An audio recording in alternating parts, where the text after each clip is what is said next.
Hi, it's me, Nifty. Last season I was super busy, been a bit of a menace over a month and a half on the servers. I was busy cracking open 4 dial locks, and this is how CaptiaNifty was created. My code cracking journey began when my friends and I started on a new community server with no build damage on. We attempted to boost into the Oz Mafia base and it didn't work. We couldn't boost in and we left. I decided to come back alone and get this done by myself. I began attempting my first ever 4 dial lock. It took me about a week with many visits trying to get in past the first lock. The Oz Mafia clan kept logging in and I had to keep running away. When they logged in, I was basically a fairly new player. I was PvE and I didn't shoot back. One of the many times I ran away, I broke my legs falling off the rocks. I was just in a panic, as usual. I misjudged a jump. My first ever lock here took me well over 7,000 spins to crack open. Eventually I had 4 locks cracked, but during the spins of the 5th lock, I was found out by one of the ex-alliances that I was cracking their locks. Therefore, I abandoned the mission. And this was about a week after I'd started cracking locks. I was a little bit annoyed as I'd wasted so much time on the first 4 locks, but it was kind of fun. From here, I was determined to try again on the next base I found. This was the castle. I cracked open 2 of their 4 dial locks and I saw their loot. It was neat and tidy and there was no hoarding happening here at all. I felt a bit bad that I was going to raid them, and it was in this moment I decided to change the game a bit.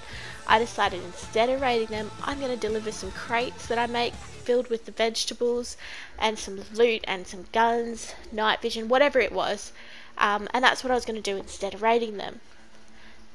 I enjoyed doing it, and that's kind of how I began playing the season. I kept cracking 4 dial locks, opening bases up, delivering goods instead of raiding the base. I was having a blast doing this, and it was just meant to be a bit of fun on the community servers. I was getting into my new hobby all alone, and it was a pretty crazy yet stubborn lock cracking journey. After a while I started to wonder, how far am I going to take this? So I came up with that I was going to crack 69 4 dial locks with these veggie loot deliveries. Why on earth would I crack 69 locks? Well, the first set of Nemesis codes I ever knew of on a server was across multiple bases that all had 69 in the combination of this team. I actually saw this in one of their group chats and I decided that that would just be the number that I use.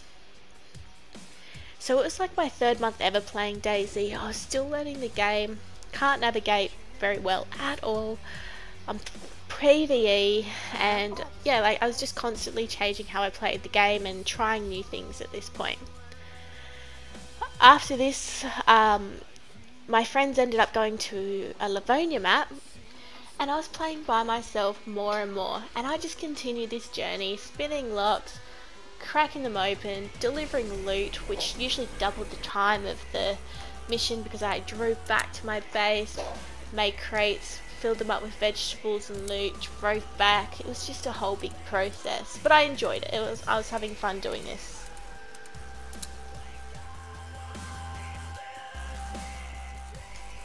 Here are my top 10 nifty lock cracking tips for you, and these are just from my experience, except one of them I haven't tried, but I am very keen to. I got it! First of all, make sure whenever you start on a combination, you're not going to miss a digit when you go through your 9,999 combinations. If you need to, record it, write it down.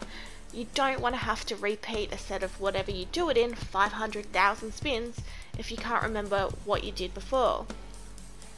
Once you're in past that first lock, make sure you know the number and try that lock code on every other lock in a base. You'll be surprised how often those same numbers are going to unlock other locks within the same base. You should also think about trying that lock on any outpost nearby. Unless you can recognise their build elsewhere on the map, you might even be able to try it on the other side of the map. You'll be, again, surprised how often the same lock numbers will be used from a main base to a little shed or a little you know, outpost base in the bush maybe. I keep a record of combinations and player styles and patterns that I notice, and this can be the difference for me between when I had to spin a few hundred times to a few thousand times. Those patterns are probably the biggest thing I think that have helped me this season. I want to hurry up because look for those, looking for those patterns can help, and any sequence or digits in the lock, and also like any layer around the base. So you might want to count how many locks around the perimeter and know what those codes were. You might want to know what the second layer of codes were if there were multiple airlocks on a second layer around the base. And again, this will be the difference sometimes between a couple of hundred spins and just standing there for hours trying to crack those locks open. If you know your rival or you're on a Discord, you can always try with digits in their username if they have them. Sometimes I crack locks this way too, and I found that quite helpful. I'm not sure why players use the digits in their username in a lock, but they do, and made my life a bit easier. This is a strategy I haven't tried yet, but I am super keen to. Locks make a different sound when you spin, like from one digit to the next to the next to the next, versus spinning the 9 times in a series. I'll put some images up here to show you what I mean. So if you can remember the 4 digits you first say, let's say on a preset lock, it might say 2451, and you know the dial is currently sitting on the second one, which is number 4. If you can go hide on a roof or a bush close enough and you can hear that lock spinning, if an enemy were to open their lock, you would hear, let's say for example, you know that the lock was hovering over the second digit, which was the number 4, and you might hear it click 1 time sideways, and then you might hear it spin 1 time. That would mean where the 5 was would be the number 6. And when you hear 1 click and then 3 spins, that means the 4th digit is now a 4. And you can kind of listen and work out what the code is. You can either snipe or kill your enemy when they're about to do the 4th digit, because it can only be 9 more possibilities, or you can let them open it and now you've got free access into the first lock of their base. Or you cannot snipe them and you can just know it for next time and come back all stealthy. Whatever it is you prefer. If you get super tired spinning locks and risk falling asleep, you might want to play a movie or a doco on your phone. I did that quite a few times.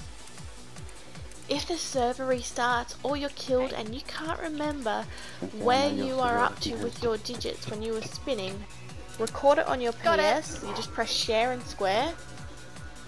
Then you can go back into your gallery and check what lock number you were up to. When trying to crack that second or third lock and the same code doesn't work, and you think you've spotted some type of pattern, or you just think that for some reason this player may have used a similar digit, or if they might have only just changed like 1 digit, so what you can do is spin, there's 4 numbers, you can spin each of them 9 times and the lock might just pop off. I think for when I tried this strategy, it probably worked maybe 10-20% of the time, or up that the second, third or fourth layer lock was only 1 digit difference. I, again in my experience, found that this worked more on clans than individual solos. So I found those really big bases, this would be something I would try it on.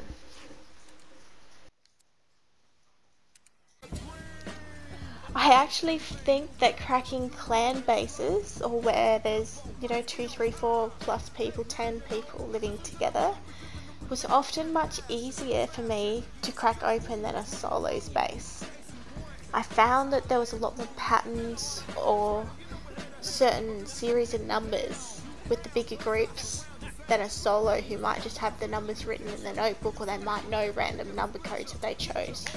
But when you've got a big group trying to remember, and they're not sharing something like a Discord chat or somewhere communal, they need to make those codes fairly easy for everyone to remember. The more people there are, the bigger the bases that there are, I found that they quite commonly had a pattern that I could pick up of some sort.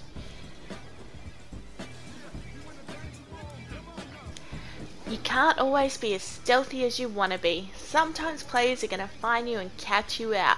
Whether they capture you or whether they kill you, it's always a story to be told after, isn't it? For me, in my experience, most of the time I was lucky enough to be left alive, but there were certainly times I was shot at. I've been inside people's base past the first airlock where they've caught me before, and I've also been on the perimeter of a base where I've been shot at before. The fuck? I knew I heard someone. See you locked in there. Hey, is this your base? Drop your weapons, Nifty. Drop them. Oh, well, this time you actually caught me in your base. Behave yourself. Don't worry, it's just turning dark. What were you giving me? What What were you dropping off? Can I show you? Yeah, okay. It's gonna give you a pumpkin delivery. And I'm young, but oh my god, like finally 50. the locks come off. Hey.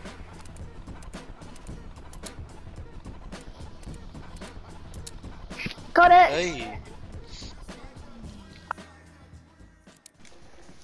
A lot of people that I talk to about this online tend to tell me that they like to start at a certain set of 1,000 numbers. Most people's feedback was they like to start around the 1,000 and work their way up from there.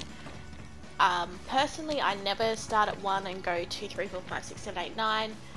I just, I do a lap of the base, I pick a number to start at, I start there, and it doesn't mean I'll go up or down in the next set of thousands. I just pick random sets of 500 digits at a time or 1,000, but I just make sure that I write it down so that I make sure I'm not going to miss a single digit by the time I finish.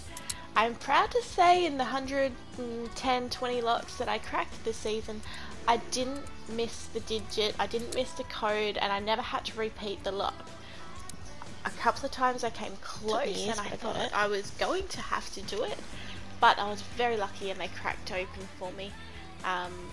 It is a very long process sometimes, and other times it's not, but sometimes it is a very long process. So if you're on a server that's got base damage on, you're probably going to prefer the grenades or the bullets, unless you want to keep coming back to that base, and hopefully you haven't triggered off the owners to realise how you're getting in. But for the most part, the main server I was playing on initially had no base damage on, and since I was playing alone, it made a lot of sense to me as a PvE player that I'll just try and get in without damaging anyone's base. How long do they stay set for? Some people might be massive advocates of what you're doing and think it's hilarious. Other people are going to hate it, especially if they have good loot in their base.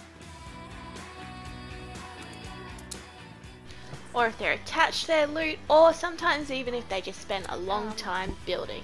After all, you've got to remember you're breaking into someone's home on DayZ and their treasured goods are here. So most people are not going to appreciate that you go in there. There will be some people that just won't care. They couldn't care less, or they might even invite you in. Some players might even give you their code, you never know.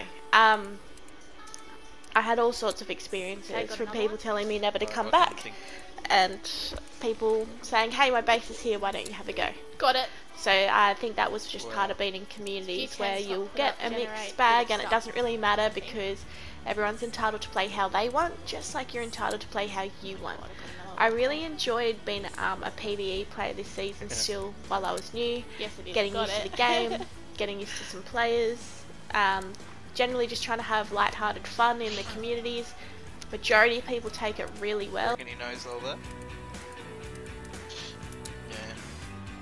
That was refreshing. I wasn't even looking at the screen. But of course, it's DayZ and you're not going to win everyone over.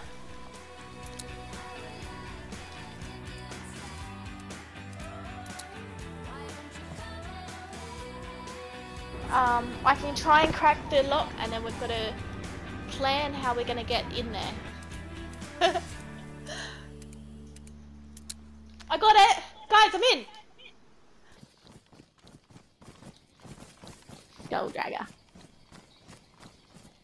I'm in that town, Redmond, I think. I think this is Redmond. Aww, Yes, yeah. I shouldn't be too far from you guys. Do you remember where I crashed a car earlier today?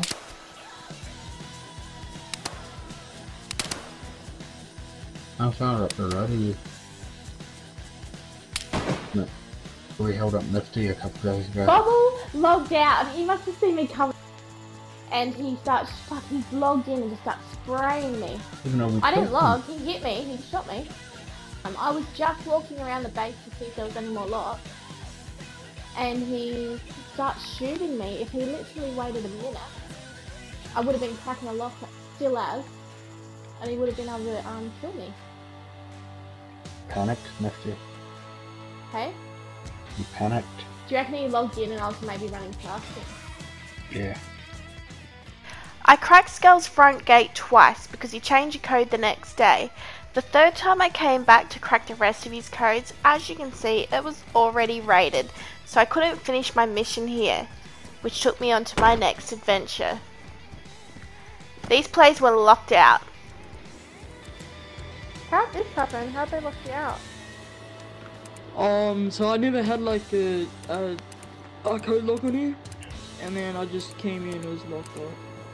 Oh, that's bad. Yeah. But I don't really think anyone was gonna do that. Got it. Did you just get it? This What was the season code? was crazy fun. Across the 3 to 4 servers that I was playing, 3 on community, 1 on official, I had a blast. I loved breaking in this way, and I also really enjoyed delivering people fruit, veg, loot. It was good fun. Most people had a laugh about it, which was awesome too. So I guess the next question is, would I do all this again? Absolutely. I guess we'll see you in another Absolutely. season Like where we go getting for food round now. 2. Why? Like Thanks if for you, if you watching. haven't, well,